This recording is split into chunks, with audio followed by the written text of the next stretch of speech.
O ayan, mga kalaro. So dito tayo ngayon. Ano tayo ngayon? Medyo kwentuhan muna tayo.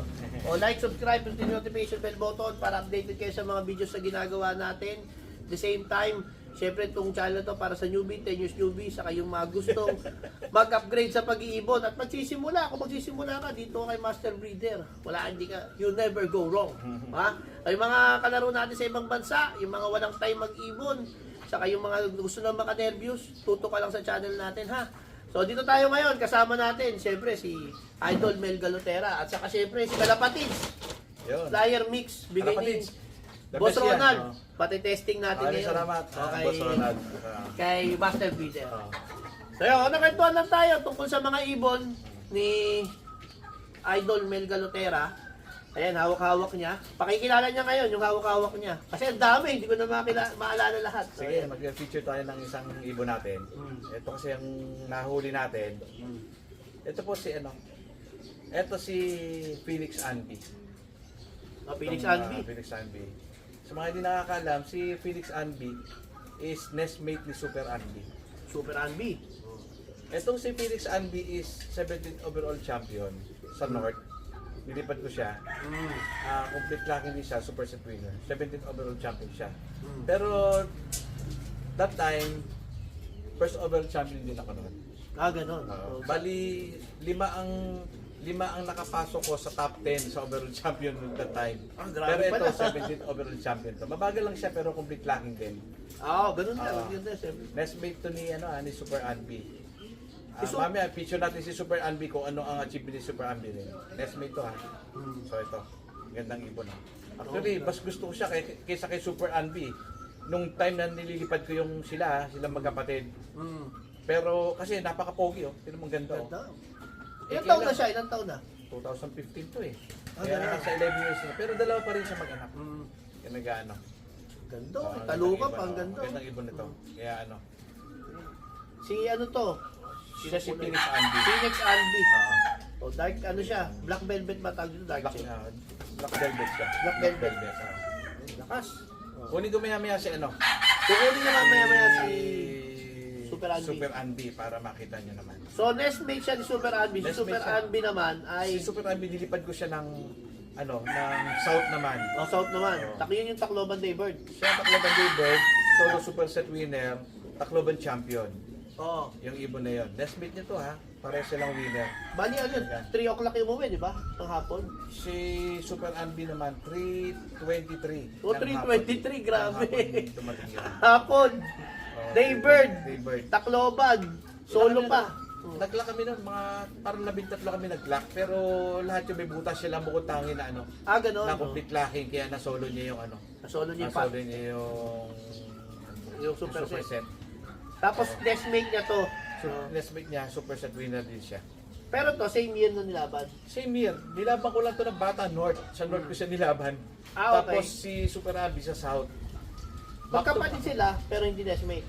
Nestmate. Nestmate. Nestmate. Nestmate pala. Diretso to. Nestmate. So dalawa silang pisa, yung isa north, isa south. Sa South nilaro. Grabe pala yung ginawa nitong mga linyada na to. Magaling na yan, na yan. So north-south. First overall si Idol ng north, overall din ng south. Tapos the following year, ang lumabas naman si Super Duper. Super Duper is full seed din nila. Second place naman siya ng Tacloban, second overall champion. Yun naman yung kinuha sa atin ni Boss John. Grabe. Yun yung kinuha sa atin. Producer na rin. Super duper. Super Ganun duper din. yun. Full seed din yun. Daybird din na Tacloban yun. Tapos, Dalawa lang kaming Daybird ng Tacloban. full seed din. Full seed. Ganun. So talaga Full magkakapatid. seed sila mga kapatid. Kita-kita nyo sa bloodline talaga. Ngayon ako kunin nyo si Para Super makita Anby. nyo. Eto, nung pinauwi mo naman, ilan lata in-entry mo? Ang in-entry ko rito, kung di ako nagkakamali, 15 sila. Ang tumapos sa akin, parang 10. 10. Sa North yun Grabe, ha? Sa North yun. 15, 10 Tapos, lang nawala. 7 sila ang super set winner. 7 super set winner. Grabe. Tapos, Hindi lang pasti nun. first overall champion din ako noon. Tapos, Apari champion. Mm. Burgos champion. Burgos na kami that time noon. Hindi kami walang Santa Ana noon eh. Burgos Aparitas, pa rin noon, Burgos. panahon na yun. Ayan. Wala pang Santa Ana, wala pang Claveria. So, ang labanan noon, Burgos, tapos Apari. So, nung 7 yung sa'yo, ilan kayo nag-hati-hati sa premium? Marami rin eh. Pero ang hirap ng karera na yun kasi Oo. ano yun, smash yun ng ano eh. Smash din yun nung mga last two laps. Eh. Kaya siguro yung difference kasi nung release ng Ibon, may laki ng diferensya nun eh. May mga nag-release na medyo late Mm. na ang sama na pauwi. Meron naman nag-release na tulad sa amin na maaga nag-release. Mm. Siguro nakalusot yung Ibon, kaya maganda pauwi namin that time. Ganun. Ganun Di sa na- ganun kasagot, na talaga nangyari. imposibleng wala kayong lap na may smash. Talagang sigurado Lagi may smash may sila. smash ano. Ang ganda sa lahi nila, pwede pang smash, pwede pang sobrang init yung lahi nila. Oo, ang ganda. Oh. Pati talukap. Oh. Oh, ganda niyan. Mas gusto ko siya kaysa kay Super Andy. Buti na pe-preserve mo sila kasi 15 years, ngayon 11 years old na to. 11 years So, old na yan. paano mo na pe-preserve na Ano? healthy pati yung ano nila? Hindi, actually kasi talaga, ang dapat ang gamit talaga dyan sa kanila, lalo na yung mga winner, at least twice a year lang. Dalawang beses mo na sila gagamitin every year. Oo. Pero may mga breed ako na ano, dahil sa madami nagre-request sa akin, minsan umaabot sila 7 clutch. Ayun. Oo. Pero nagpapasa Kaya, ka, nagmayayaya. Ang ginagawa ko, una payaya, sumunod sila magsusubo, susunod payaya na naman para ano. Pero importante din nagsusubo sila, hindi puro Dami yun. payaya. Kasi ano eh, para yung ano ng ano, Yung cycle. yung cycle ng ano nila, hindi rin mawala sa kanila. Yun nga din, napanood ko yun sa ano, kaya Medyo tanong na, ko rin. medyo na minsan kung lagi naman sila nagsusubo, nababagot din sila, minsan pinuto kayong ito, Oo. pinuto kayo inakay. Parang Narinig ko mental na, health na yun. nagkaroon ng ano. Pero yun, Nila. importante din daw, tama naman, na pag nagpayaya ka, papagsubuin mo rin. Kasi iba, puro yaya, nakasampung clutch na, puro yaya. Nasisira yung cycle ng ibon. Ito kasi ano eh, lalo na pag magaling ang ibon, huwag mo sila laspagin para at susunod na taon, maganda pa rin ang ilalabas na anak. Kasi hindi naman sa lahat ng taon maganda magiging breeding mo eh. So, kung ikaw yung naglalaban, kumakarera ka, dapat i-ready mo yung ibon mo ng pinaka-the best, na nasa best shape siya pagdating sa breeding para sigurado maglalabas din ng mga magagaling na ibon.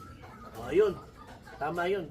Ang importante, sa ibon may pahinga din. Kasi, Kasi minsan magugulat kayo, may mga ibon, 6 years old pa lang, wala na. Oo, Hindi na wala na. nagbibigay.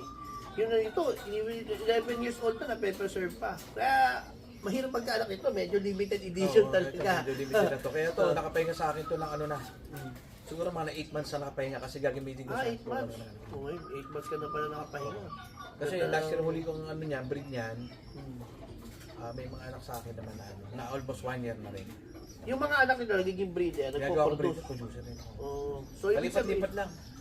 apo, kahit apo sa tuhod, gumagana na, producer. Ay, yung kagandahan dito. So, mga kalaro sa inyo, ma-advise din natin, pag mayroon kang breeder ka na maganda na, i-alagaan mo maigi para hindi naman makapag-produce pa ng mas marami. So, ito, 11 years, kicking Yung pa. lahi din naman nila, tingin ko talagang ano naman eh. Maabot ng 15-16 years, nagsisimilya pa rin naman. Ganun. Pati Kaya, si yung ano, kapatid nito, ganun din. Oo, ganun din. Oh, pati pala kapatid. Ayun, yung si ano, ano natin, kukunin natin may si ano, si Super Anby. Ngayon may nagsusubo ngayon, 2 anak. Nagsusubo pa. Nagsusubo ngayon. Balik ganun din, 11 years old din. 11 years old Oo, 11 years old din. Nagsusubo. Gumagana pa yun. Ngayon, magtatanong tayo kung paano, ano bang mga technical sa ganyan sa breeding. Kasi sa breeding talaga, kilala natin to si Idol Mel, dun sa mga inbreed na baliko na yung parang bibi na yung kapa, yung mga ganun. So hanggang anong clutch, hanggang anong inbreed ba ginagawa mo? Pang ilang kasi, balik? Kasi siyempre obserbahan mo din yung ibon. Pag once na nag-inbreed ka, ang gagawin mo, pwede mo siyang sa unang clutch, ibalik mo doon sa magulang, okay yon. Okay. Oo. Kasusunod na breeding mo, ibalik mo siya doon sa tiyahin o kaya sa tiyuhin para medyo malayo-layo ng konti. Okay. Ganun ang ginagawa ko. So, hindi naman advisable talaga na balik-balik talaga doon sa tatay, balik doon sa ano. Yung anak, babalik na naman ulit doon sa lolo, ano. So isang Yun, balik lang. ano pwede yun, na. exceptional yun. Ibig sabihin, medyo ano yun, obserbahan mo din yung ibon kung hanggang saan na kaya nung inbreeding niya. May mga ibon kasi na once na ibinili mo lang isang beses, pero reject na ilalabas eh. Okay. In case doon sa mga Victor Lin ko, tsaka sa mga Crack 52 ko, yun talaga, kahit ibalik mo nang ibalik dun sa ano, sa tatay nila o sa lolo, talagang matibay talaga sila sa inbreeding. Kasi hindi lahat ganon.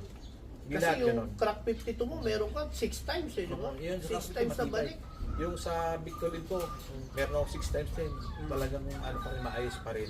Okay. So, Dito sa Unbelievable mo, ito, medyo ako, hindi ko ibinabalik agad ng direkta sa magulang kasi hindi sila ganun ka healthy pagdating sa ganun. Kaya ang ginagawa ko, binabili ko sa tiyuhin, sa tiyahin. ganun din naman ang yun, line ginagawa breed ko. din. Naka-line breed din naman, medyo malayo siya pero at least medyo malakas-lakas. I-compare mo doon sa direktang balik doon sa magulang nila. Ganun ang observe ko sa Ganda si Pichipito. ganun ang ginagawa ko. Eh, yung kaya dapat, mga kalaro, importante talaga yung observation. Observation din. Kasi, observation din talaga. minsan makakarinig ka, i-inbreed mo yung winner. Champion, i-inbreed mo. May mga purpose naman. Lahat naman may mga ibang breeder na talagang hindi sila nag-i-inbreed. O, marami process lang. Marami process lang. May mga kanya-kanya silang may mga kanya-kanya silang reasons kung bakit hindi sila nag-aano. O may kanya-kanya silang observation. Sa akin naman, just to preserve yung yung bloodline ko, talagang ginagamit ko yun. Pero tinitingnan ko, kailangan talaga sila healthy yung pipiliin ko. Siselect mo pa rin. Hindi naman lahat sila healthy, pero pipiliin mo yung pinaka-healthy sa kanila. Kasi minsan, mag-inbreed ka nga, pag lumabas naman, sobrang abnormal naman. Oo, pag normal. Hindi. Kal na yun. Kasi ibig sabihin nun, hindi nila kaya yung ganon. Oo. Kung may naglabas doon sa mga breeding mo na yun, naglabas sa sobrang ganda, hindi na itabi mo. Yun talaga, parang, kumbaga, sa inbreeding kasi, marami yung tapon. Maraming tapon. Makakuha ka. Kaya yung iba, nakakagulat, minsan, pag tatanong na inbreed, mag-acquire, tapos bibigyan ng mababang presyo, napakahirap. Oo. Para ka rin, kaya Idol Bell, punta ka dito. Sa dami nung naalis niya dun sa mga ibon na yan, pare sa 10 na palabas niya, ipipilter pa niya yun. So, ibig sabihin, oras na, gastos pa, marami. So, yun. Kagaya Hindi ito, na naintindihan, kahit mahal ang ibon. Kasi, kinatay mo na yung mga ibang mo. Lahi no, siyempre ibibigay mo naman yun para makapagpalabas ka ng maganda. O, sa dami ng ginastos mo ron, tsaka yung hirap ng breed na ginawa mo nun, doon na nagmamahal ang ibon. yun. Alam nyo na. Ito. Tingnan nyo, mamaya kukunin niya yung Sabi natin Super Andy. Super Andy. Super Andy naman. Oo. Okay na.